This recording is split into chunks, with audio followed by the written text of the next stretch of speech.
겸비함이라는 제목의 말씀을 나누겠습니다. 오늘 본문의 내용은 참 재미있는 내용입니다. 우리가 몇 주 전에 나누었던 본문이 이제 이어지는데, 아합은 왕으로서, 그러니까 이제 자기가 좋게 이제 해석해 준다면 아합에게 자기 왕궁을 확장하기 위해서 시골 농부였던 나봇의 포도원을 통째로 가지려고 했습니다. 이 아합 시대가 우리는 뭐 워낙 성경에서 나쁜 놈이라고만 알고 있지만 사실은 경제적으로나 국방력적으로 가장 괜찮았던 시대였습니다. 이스라엘 역사상. 그러다 보니까 자기가 이제 왕궁을 좀 더 확장하고 싶었고, 그러려면 여기 나봇의 포도원이 딱이다 싶었던 거죠. 아합의 아내 이세벨은 아합의 이제 마음을 알고 난 후에 나봇이 하나님과 왕을 저주했다라는 거짓말로 나봇을 이제 돌에 맞아 죽게 합니다.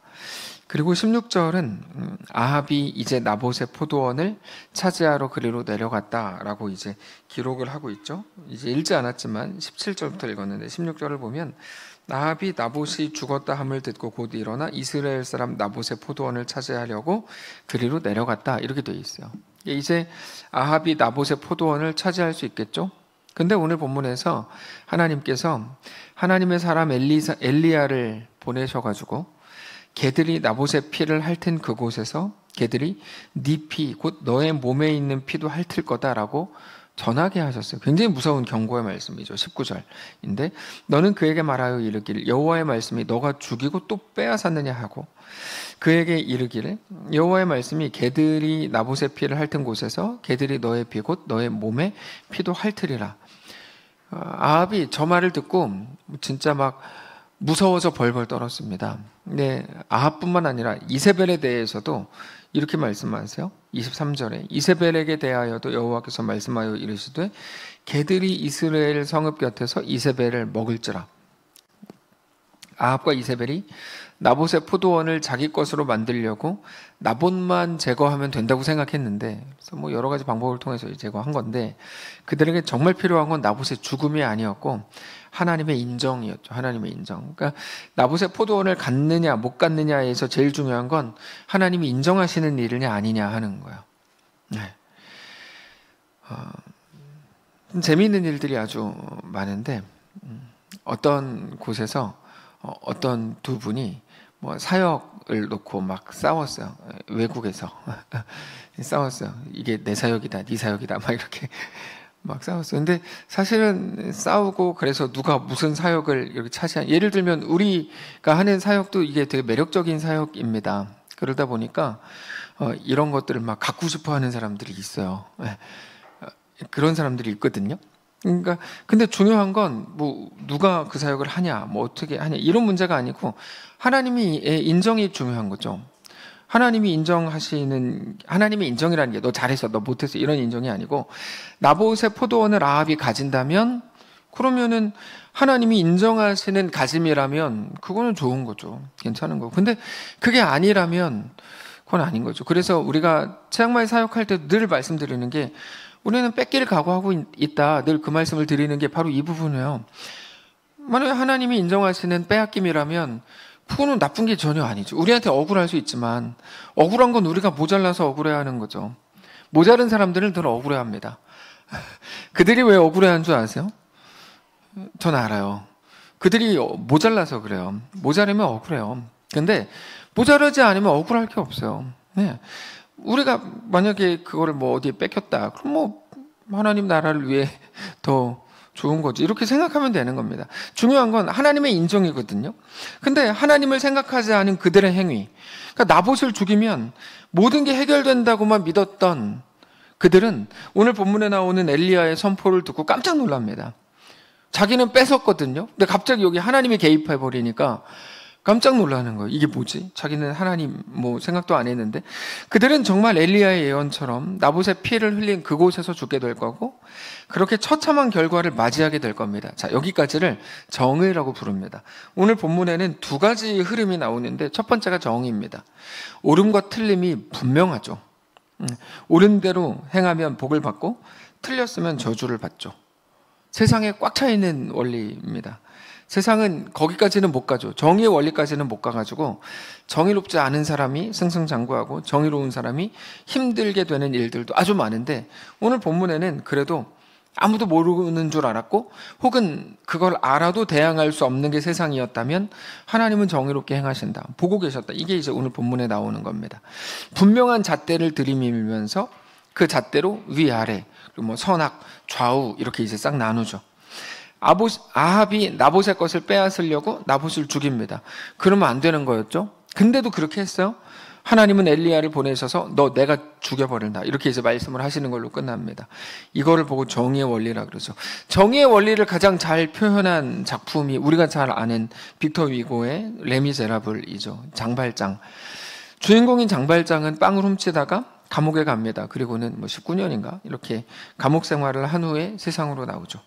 그 시대 프랑스의 죄수들에게는 죄수 증표를 주어서 죄수들이 아무 데에도 일자리를 얻을 수가 없었는데, 그래서 아무도 받아주는 사람이 없어서 힘들게 살고 있을 때 장발장이 한 신부님의 집에서 잠을 자게 됩니다.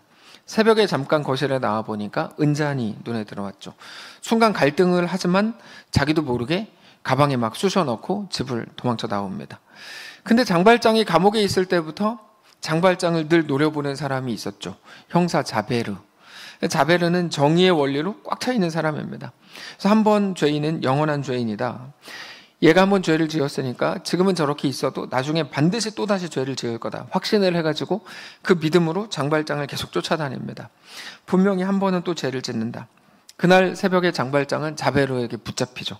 신부님 집으로 끌려왔어요. 그럼 이 은잔이 당신 은잔입니까? 금도끼가 뭐 이런 거 똑같은 거야. 예, 이 은도끼가 뭐 이렇게 했어요. 그러니까 신부님이 이렇게 말하죠. 제가 은잔과 함께 은초대까지 드렸는데 은초대는 놓고 가셨더군요. 이것도 가져가십시오. 당신의 것입니다. 장발장이 처음으로 은혜라는 걸 경험하게 됩니다. 자기가 훔쳐간 건데 은초대까지 주니까. 그래서 자기 신분증을 바꿔서 새로운 사람의 삶을 삽니다. 자기도 도움을 받았으니 자기도 약한 사람을 돕고 살죠. 근데 자베르는 끝까지 정의의 원리를 포기 못합니다. 그러다가 나중에 장발장에게까지 도움을 받는데 자기가 죄수의 도움을 받았다는 사실을 견디지 못하고 끝내 스스로 목숨을 끊습니다. 정의의 원리의 끝은 무조건 죽음입니다. 이거는 어쩔 수가 없습니다. 당신이 엄청 정의롭다고요? 그것 때문에 죽게 될 겁니다. 정의의 끝은 죽음입니다. 그것으로 사람이 완전해질 수가 없습니다. 오늘도 우리가 자기의 정의와 자기 옳음을 외치고 강요하는 게 전부라면 그 끝은 불행일 수밖에 없다는 거 우리가 알아야 됩니다. 정의의 원리에 대해서 들으면 처음에는 막 속이 시원하죠. 근데 그것으로 살 수 있는 사람은 아무도 없습니다. 왜냐하면 죄인이 아닌 사람은 없거든요. 만일에 오늘 본문도 그렇게만 끝난다고 해도 어색할 게 전혀 없는 본문이긴 합니다. 근데 오늘 본문이 거기에서 멈추지 않고 아주 재밌는 것으로 넘어가는데 우리에게 은혜의 원리가 뭔지를 보여줘요. 이 모든 일들에 있어서 제일 재밌는 구절이 바로 27절부터 29절까지인데 27절부터 보시면 아합이 이 모든 말씀을 들을 때 그의 옷을 찢고 아합이 갑자기 이상한 행동을 해요. 배로 몸을 동이고 금식하고 굵은 배에 누우며 풀이 죽어 다니더라. 이게 이제 아합의 모습이에요. 너무 재밌죠. 여호와의 말씀이 디셉 사람 엘리야에게 다시 임하여 이르시되, 하나님이 이제 이렇게 말씀하세요. 아합이 내 앞에서 겸비함을 너가 보느냐? 그가 내 앞에서 겸비함으로 내가 재앙을 저의 시대에는 내리지 않고 그 아들의 시대에야 그의 집에 재앙을 내리리라 하셨더라. 여러분, 저 본문이 되게 재밌는 본문입니다. 이거 어떻게 된 걸까? 우리가 은혜라고 할 때 물론 조건 없이 주어지는 게 하나님의 은혜이지만 거기에는 엄청 중요한 조건이 하나 있습니다. 이게 말이 안 되죠. 무조건적으로 주시는 게 은혜인데 필요한 조건이 있다. 어떤 조건이냐면 은혜를 아는 겁니다. 은혜를 아는 거. 여러분, 이게 되게 중요한 원리인데 은혜는 모르는 자에게 주어지지 않습니다. 오늘 본문에서 그의 아들은 무슨 죄냐? 여러분, 죄의 원천이었던 아합도 하나님이 이렇게 유보하셨다면 그의 아들은 말할 것도 없는 거죠. 네. 그의 아들도 하나님의 은혜 앞에 서면 되는 거예요. 쉬운 일이죠. 물론 그렇게 하지 않았지만 은혜가 모르는 자에게 주어지지 않는다. 모르는 자에게 은혜는 주어지지 않는다. 은혜를 모르는 자에게 은혜가 값도 없이 값싸지 않다, 이런 말입니다. 하나님은 하나님의 은혜를 그냥 무방비로 뿌리시지 않습니다. 우리를 자격과 조건 없는 우리를 주의 자녀로 삼으셨죠. 은혜죠. 그럼 우리를 끝까지 우리가 은혜를 모르는 채로 죽을 수 있는가? 그럴 수는 없습니다. 이게 은혜의 원리이기 때문입니다. 우리에게 반드시 은혜를 알게 하시고 은혜를 아는 자가 되고 우리는 하나님 앞에 가게 되는 거죠. 그래서 구원받은 자들은 무조건 표가 분명히 나죠. 그냥 전혀 예수를 모르는 상태로 선택, 이런 예정, 그러니까 그냥 이렇게 구원받고 죽었다. 이런 건 없습니다. 반드시 그에게 전도라는 걸 통해서 복음이 들어가고 그가 예수 그리스도를 만나게 되는 일들이 무조건 들어가죠. 그거 없이, 그러니까 하나님의 은혜로 시작된 일이지만 그런 은혜를 알게 되는 게 반드시 이제 들어가네, 이런 말입니다. 그래서 하나님의 은혜로 가는 통로가 인간의 절망이라는 걸 우리는 잘 아는데 그건 고린도후서에 나오기 때문에 우린 잘 압니다. 사람의 고난을 통해 하나님의 위로가 오는데 그때의 위로는 인간이 겪었던 고난과 비교할 수 없는 크기라서 전혀 억울하지 않다, 이렇게 말씀을 드렸어요. 근데 그렇게 자기에게 소망이 없음을 깨닫고 하나님 앞에 가게, 은혜 앞에 서게 되는 게 우리에게 요구되는 유일한 조건입니다. 그게 27절입니다. 아합이 이 모든 말씀을 들었을 때 그의 옷을 찢고 굵은 배로 몸을 동이고 금식하고 굵은 배에 눕고 또 풀이 죽어 다녔다. 여러분, 아합의 시대가 어떤 시대였습니까? 아합이 어떤 왕이었죠? 물론 먹고 살기 좋았고 국방력으로는 그 당시에 이스라엘 역사상 최고였지만 영적으로는 이스라엘 역사상 가장 하나님 앞에 패역했던 왕이고 가장 하여튼 안 좋았던 시대였습니다. 근데 그랬던 아합이 엘리야를 통해서 한마디 하나님의 경고를 들었을 때 그의 옷을 찢고 굵은 배를 몸에 두르고 금식하고 풀이 죽어 다니고 기운이 다 빠져가지고 막 이렇게 시름시름 앓으면서 다녔다, 이 말이죠. 아합은 하나님을 진짜 두려워하고 있었던 겁니다. 우습게 여기지 못했어요. 엄청 두려워했어요. 아합이 그렇게 할 때 이세벨이 옆에서 깐죽거리지 않았겠어요? 이세벨은 늘 내조랍시고 매일 깐죽거리는 사람이니까 엄청 깐죽거렸을 거예요. 이세벨이 몇 마디 했겠죠.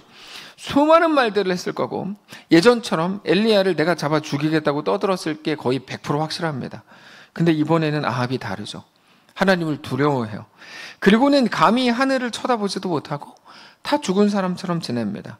마치 누가복음 19장에 나오는 바리새인과 세리의 기도처럼 세리가 이렇게 기도하죠. 멀리 서서 감히 눈을 들어 하늘을 쳐다보지도 못하고 다만 가슴을 치며.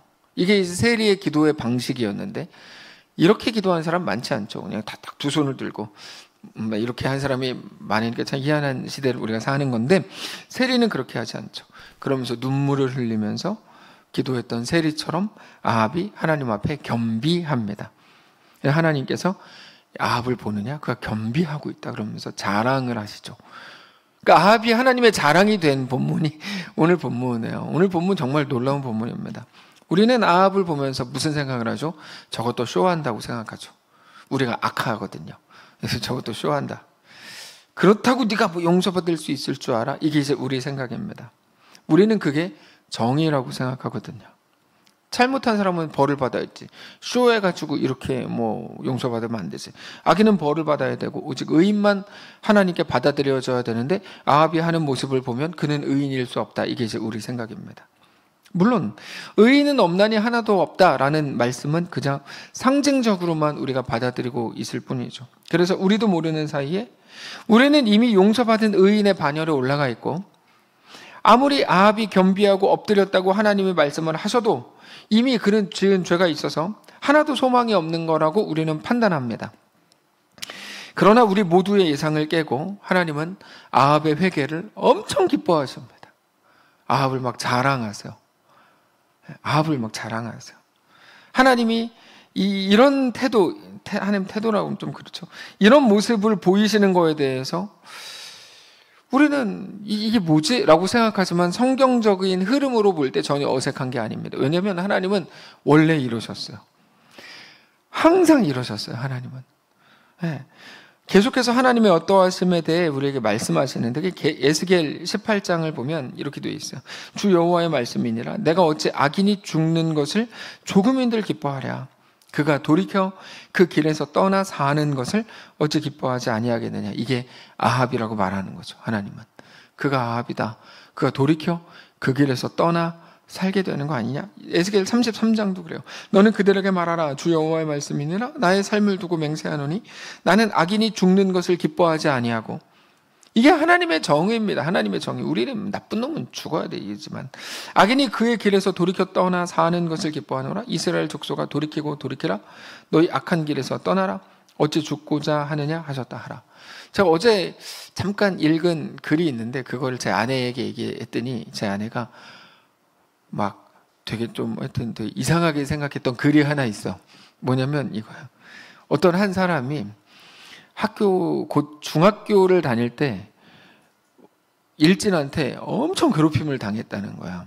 엄청 괴롭힘을 당해가지고 막 거기 쓴 글들 보면 너무 수치스럽고 사람이 어떻게 그렇게 막 이렇게 생각할 만큼. 근데 얘는 공부를 이제 하려고 다른 학교를 갔고, 얘 괴롭혔던 일진은 그 실업계 고등학교를 가서 이제 얘는 뭐 대학교를 다닐 때 얘는 어디 뭐 회사에 가가지고 일을 해서 돈을 벌었습니다. 근데 얘가 일진 애가 공장에 들어가서 일을 하는데 기계에 빨려 들어가서 양팔이 다 잘리는 거예요. 예, 그거를 여기까지를 공부를 잘하는 애가 듣고 인터넷에 쓴 거죠. 너무 통쾌하다. 얘 벌 받았다. 나한테 그렇게 하더니 너 막 글을 막 쓴 거예요. 근데 그 글을 보고 밑에 댓글이 어떤 글을 달렸냐면 100% 통쾌하다였어요. 제가 처음에는 글을 읽을 때 여러 가지 생각이 들었는데 100% 통쾌하다는 걸 계속 보면서 이거 통쾌한 건가? 이렇게 이제 생각하게 됐어요. 네. 그런 게 이제 세상의 정의의 원리인 거죠. 그래서 그러니까 이게 되게 혼란스러우실 수 있어요. 뭐가 혼란스럽냐면 학폭이었던 사람이 나중에 뭐가 되었을 때 이 사람이 나중에 학폭이었다는 게 드러나면 지금 다 퇴출당하고 뭐 배구 선수도 퇴출당해서 막 가고 막 이랬던 일이 많이 있잖아요. 그게 맞는 거지라고 생각하면서도 어떤 게 맞는 거야? 라고 생각을 하는 게 이제 우리의 혼란스러움이죠. 우리도 답을 몰라요. 네. 제가 제 아내에게 결론적으로 한 말은 나도 몰라 이거였어요. 네. 우리도 모르죠. 근데 세상의 정의는 최소한 그거는 맞아요. 최소한 세상의 정의는. 근데 하나님은 뭐라고 말씀하세요? 나는 악인이 죽는 거 기뻐하지 않는다. 여러분 여기에서 우리가 놀라게 되는 거죠. 하나님은 악인이 죽는 거를 즐겨하는 분인 줄 알았죠. 하나님은. 그렇지 않대요. 하나님은 악인이 죽는 거를 기뻐하지 않는답니다. 에스겔 33장 계속 보면 그의 길에서 돌이켜 떠나 사는 거를 기뻐하신답니다. 하나님이 이스라엘 족속아 돌이키고 돌이키라. 너희 악한 길에서 떠나라. 어찌 죽고자 하느냐 하셨다 하라. 여기서 우리 생각이 다 깨지는 거죠. 우리가 알던 정의와 하나님이 말씀하시는 정의, 더 정확하게 하나님의 정의는 하나님이 주시는 은혜와 같은 건데 하나님의 은혜와 우리가 알던 정의가 다르다는 걸 알게 되는 거야. 그래서 많은 사람들 하나님에 대해 실망하죠. 이게 뭡니까? 나쁜 사람들이 벌 받아야지. 이게 뭡니까? 라고 말하는 이유가 바로 그것 때문이죠. 에스겔 말씀은 하나님이 회개에 얼마나 약한지를 보여주시는 구절입니다. 하나님은 회개라는 거에 엄청 약하세요. 당장 오늘 본문에서도 아합이 이렇게 하는 거 가지고 하나님이 약해가지고 막 이렇게 하실 정도니까 하나님 엄청 약하세요. 회개에. 하나님은 우리의 회개를 원하시죠. 그때 하나님의 속성, 용서하시는 하나님을 우리가 선명하게 만날 수 있습니다. 실제로 아합의 갑작스러운 회개는 이제까지의 모든 흐름을 싹 바꿔놓습니다. 확 바꿔놔요. 그동안에는 아합의 죄, 그 죄로 인한 심판에 대해서만 계속 우리가 생각하고 진짜 나쁜 놈이다 막 그랬는데 흐름을 확 바꾸어가지고 심판의 유보를 말씀하시죠. 이거는 역대하 7장에도 분명히 나옵니다. 역대하 7장 14절에 내 이름으로 일컫는 내 백성이 그들의 악한 길에서 떠나 스스로 낮추고 기도하여 내 얼굴을 찾으면 내가 하늘에서 듣고 그들의 죄를 사하고 그들의 땅을 고칠지라. 그래서 우리는 여기에서도 막 정의의 원리를 막 해가지고 그의 회개가 진짜냐 가짜냐 뭐 하여튼 막 이렇게 따지는데 우리는 알 길이 없죠. 근데 우리는 그냥 따지고 싶은 거예요. 왜냐하면 우리는 그가 회개 안 했다, 그는 뭐 멸망받는다로 가기를 원하기 때문에 우리 그렇게 하는 건데, 그래서 좀 충격적이었던 거 얘기하지 않겠습니다. 지난번 태국 사람들 오셨을 때 거기 손양원 기념관에 갔을 때는 전 너무 충격적이었어요. 거기 계시는 그분의 태도에 대해서 전 정말 너무 충격적이었는데, 하여튼 막 우리는 다 재고 싶어하고 막 뭐라고 그러면 그는 뭐 가짜다, 뭐 하여튼 뭐 이렇게 우리는 말이죠. 이게 유일한 조건이라면 조건입니다. 근데 조건이라고 말하는 것도 좀 이상한 이유는, 용서를 구하지 않는 사람에게 주어지는 용서는 자기의 권리라고 생각하는 사람들이 워낙 많기 때문이고, 그건 용서의 가치를 떨어뜨리는 일이기 때문에 너무나 당연한 거지, 굳이 조건이라고 표현하는 게 좀 이상할 정도인데, 우리가 여기서 관심 있게 보려고 하는 한 가지는 뭐냐면 하나님의 말씀이에요. 이 사실을 두고 엘리야에게 뭐라 그러시냐면, 엘리야야 너 이거 봐라, 이렇게 말씀하세요. 28절 보시면 여호와의 말씀이 디셉 사람 엘리야에게 임하여 이르시되, 아합이 내 앞에서 겸비함을 너가 보느냐, 이렇게 말씀하시죠. 그러니까 이제 아합이 하나님의 자랑이 됐다라고 하는 겁니다. 이 부분을 보는데 요나가 생각났습니다. 요나에게도 매우 비슷한 일이 있었죠. 니느웨 사람들이 하나님 앞에 회개하고 겸비하자 요나는 스스로 죽겠다고 덤벼들었습니다. 그 우리들의 모습이죠. 아니, 그가 회개해서 그가 구원받으면 좋은 거 아니에요? 근데 우리는 안 해요. 자꾸 막 그렇지 않다는 걸 자꾸 보여주고 싶어, 하나님한테도. 그렇지 않습니다. 그는 멸망받아야 됩니다. 그때 하나님께서 박넝쿨을 통해서 너가 아무런 수고도 하지 않은 박넝쿨을 아꼈다면 내가 나에게 회개한 니느웨 백성들을 아끼고 사랑하는 게, 용서하는 게 당연한 거 아니냐? 요나에게 하셨던 말씀을 엘리야에게 그대로 하세요. 그들뿐 아니라 오늘 우리에게도 똑같은 거를 말씀하고 계시는 거죠. 우리는 하나님의 은혜로 지금부터 이제 적용입니다. 은혜로 구원을 받았으면서도 여전히 정의의 원리로 세상과 사람들을 대합니다. 그래서 누가 옳고 누가 틀렸고 늘 이해와 납득이 우선이죠. 아무리 생각해도 이해가 안 돼. 우리가 IQ가 딸려서 이해가 안 되는 거죠. 여러분, 2 더하기 2가 4라는 거를 똑똑한 사람들은 이해하지만 어린아이들이 이해가 안 되는 것과 마찬가지입니다. 어떻게 나한테 그럴 수 있어? 그러면 서운해하고. 그럴 수 있죠. 네. 그래서 저 사람이 잘못됐다고 말합니다. 우리는 왜 그렇게 정의로 꽉 차 있는 걸까요? 좋은 말이 아니라 왜 은혜를 모르고 무시하고 거부하는 걸까요? 29절을 보면 하나님의 자랑이 느껴지죠. 하나님이 아합을 자랑하십니다.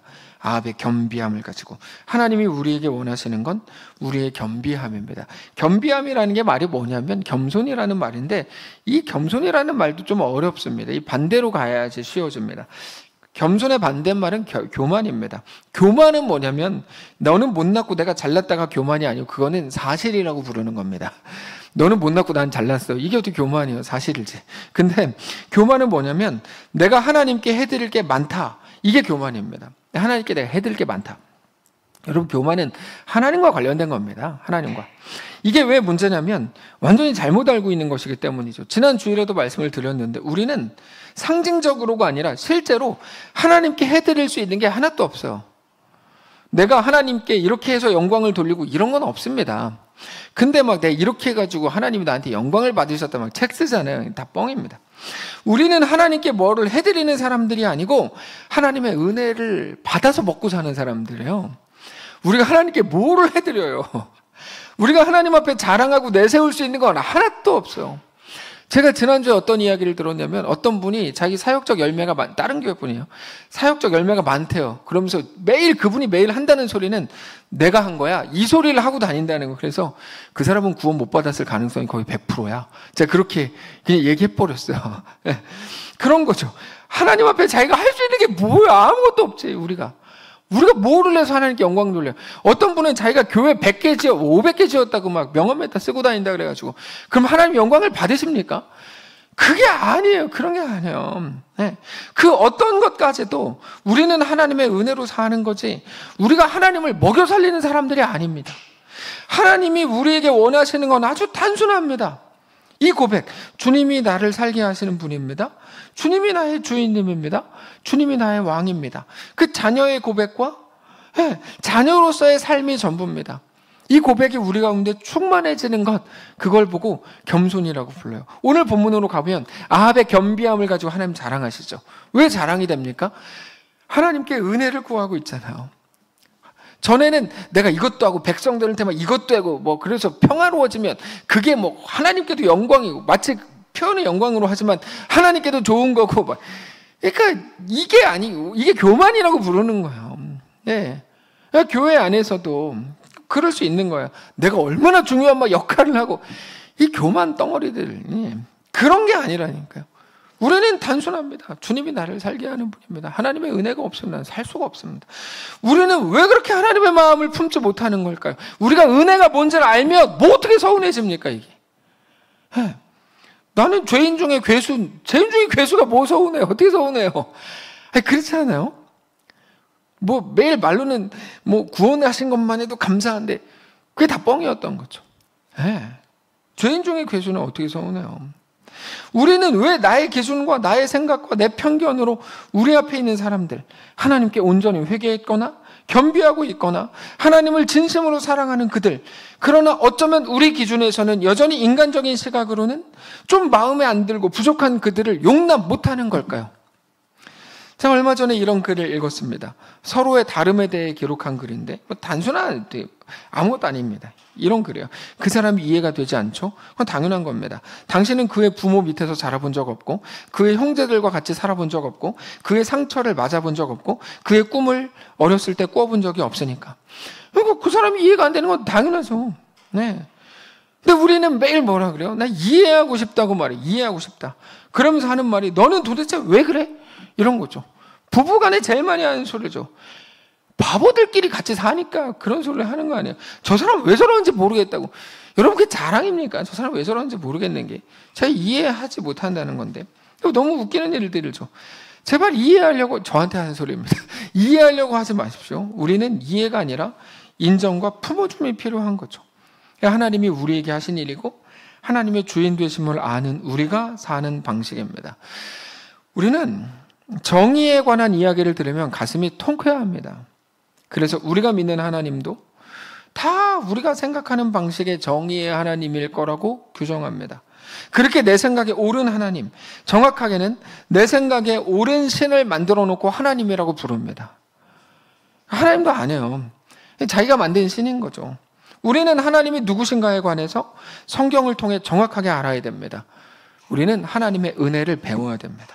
근데 재밌는 건 우리가 하나님의 은혜에 대해 들으면 어떤 생각이 드냐면 논리적으로 안 맞고 이해가 안 된다라고 생각해요. 그래서 자꾸 막 딴지거는 질문이 나오죠. 왜냐하면 이 세상엔 없는 것이기 때문입니다. 그래서 결국 정의를 못 넘어서고 율법을 넘어서지 못하는 거야.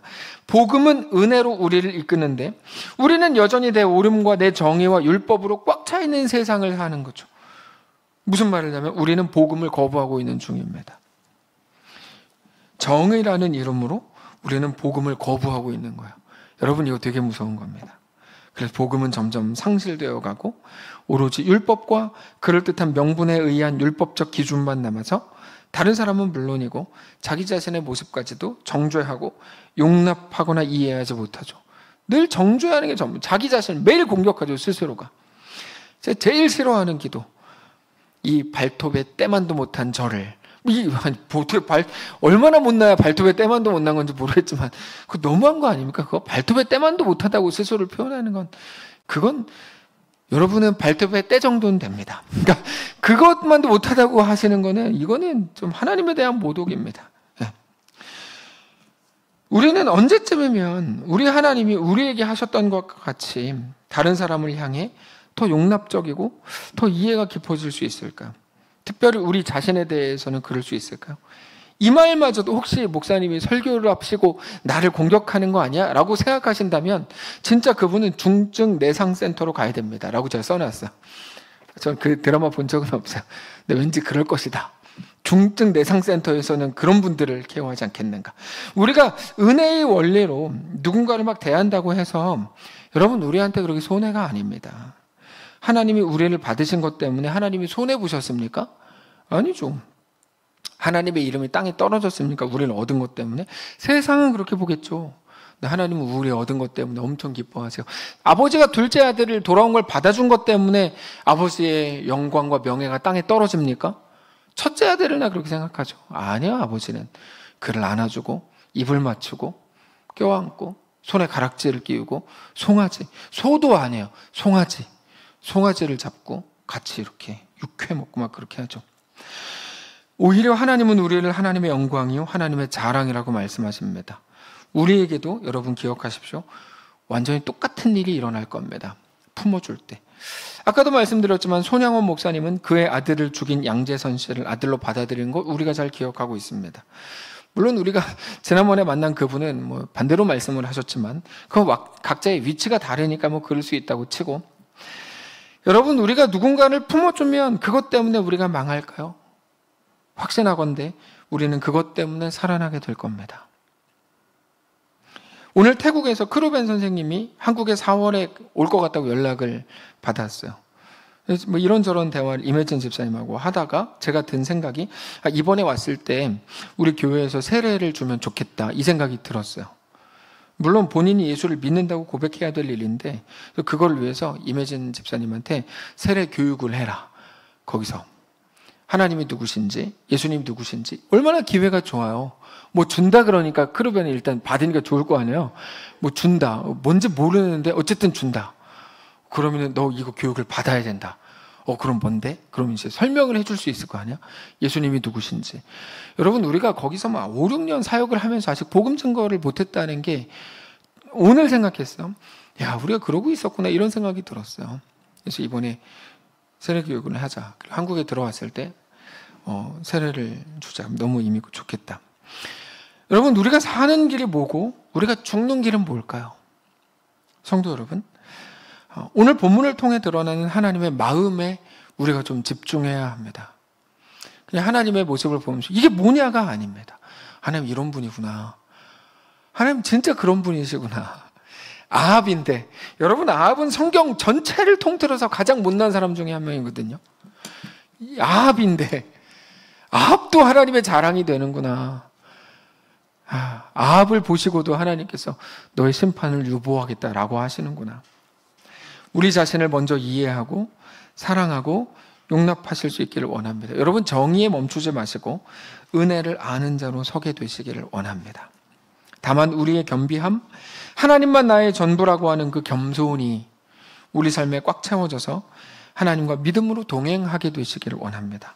그렇게 하나님을 깊이 묵상하고 은혜에 잠기는 우리의 2025년이 되시길 바랍니다. 함께 찬양하겠습니다. 은혜 아니면 살아갈 수가 없네. 호흡마저도 다 주의 것이니 주님, 내가 은혜를 거부하지 않게 하시고 주의 은혜 앞에 서게 해주십시오. 함께 고백하겠습니다.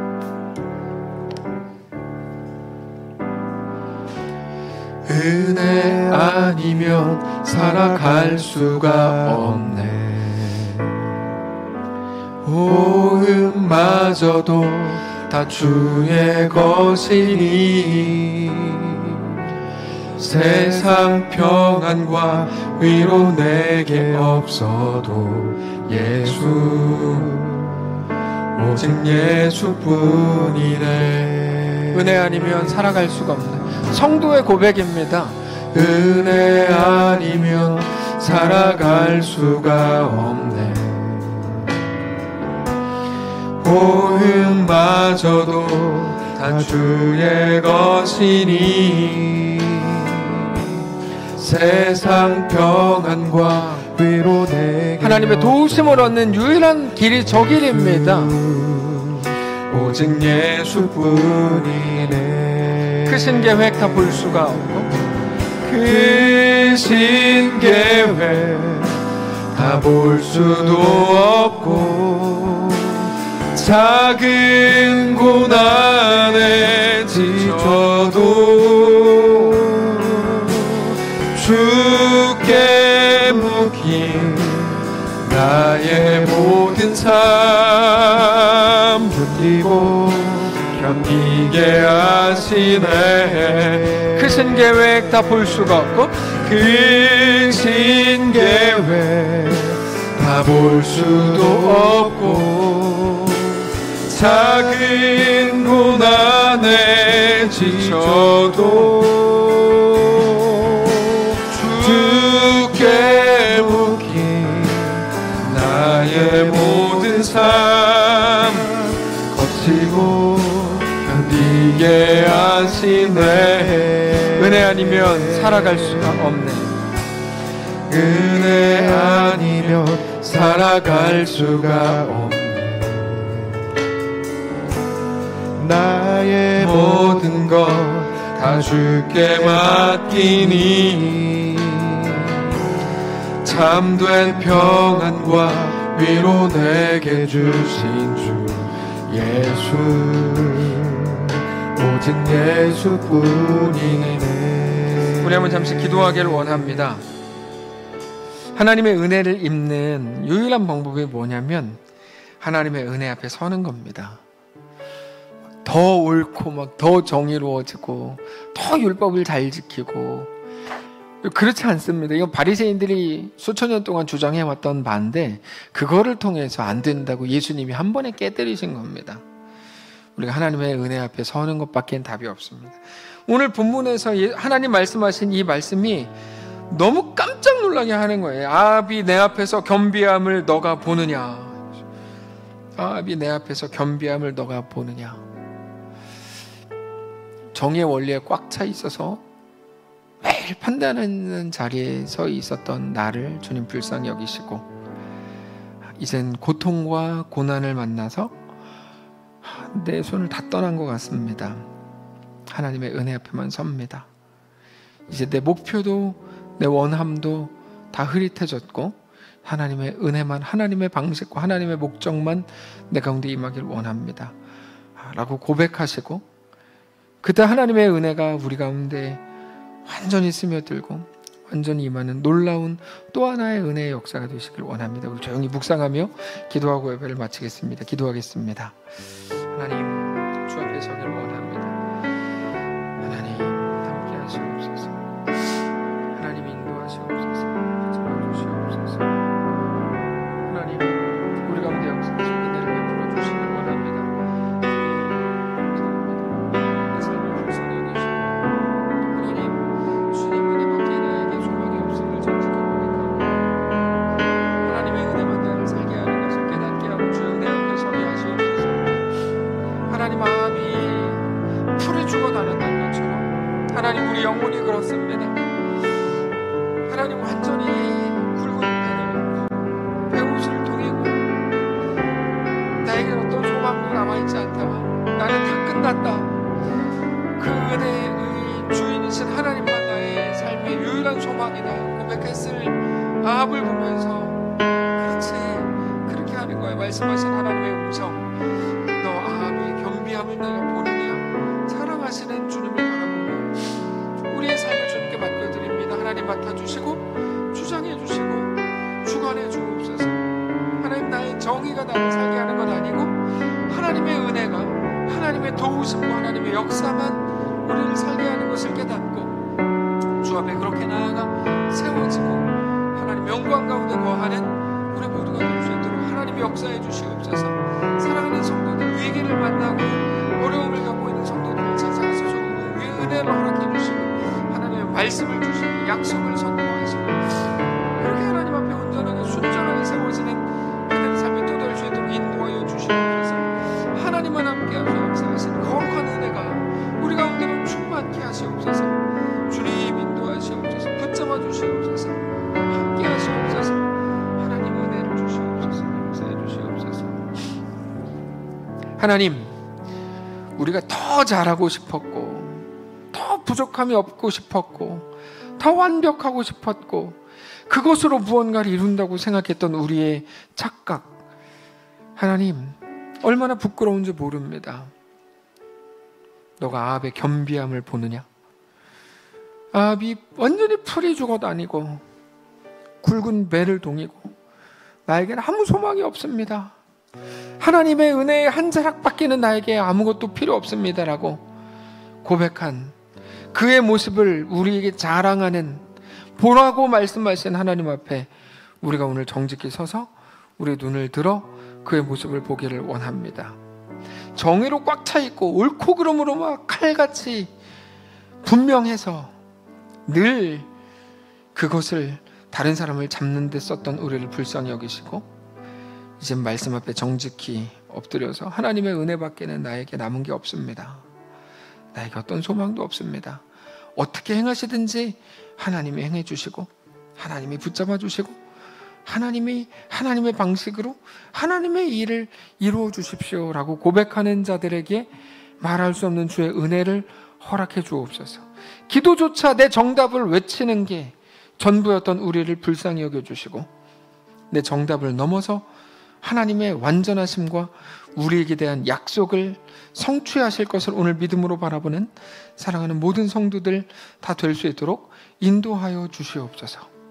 하나님, 고통과 아픔 속에서 한탄과 한숨 속에서 겁나고 두렵고 당황스러운 일들 속에서 하나님의 은혜를 세리와 같이 구석에서 조용히 고백하고 있는 사랑하는 성도들 가운데 임재하셔서 하나님 그들에게 은혜의 날을 허락해 주시고 그들을 가장 따뜻하게 안아주시고 세상 그 어떤 일들보다 더 완전하고 더 행복하고 더 분명한 하나님의 역사로 가득 채우시고 그렇게 모든 일들이 다 언젠가 지나겠지만 모든 일들이 지난 후에 그랬지 하나님의 은혜가 나를 살렸지 라고 정직히 고백할 수 있는 사랑하는 모든 성도들이 되게 하여 주시옵소서.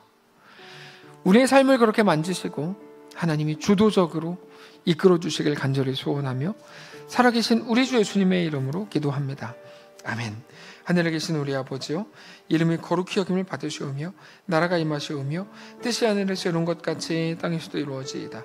오늘 우리에게 일용할 양식을 주시고 우리가 우리에게 죄진 자를 사하여 준 것 같이 우리 죄를 사하여 주시고 우리를 시험에 들게 하지 마시고 다만 악에서 구하시옵소서. 대개 나라와 권세와 영광이 아버지께 영원히 있사옵나이다. 아멘.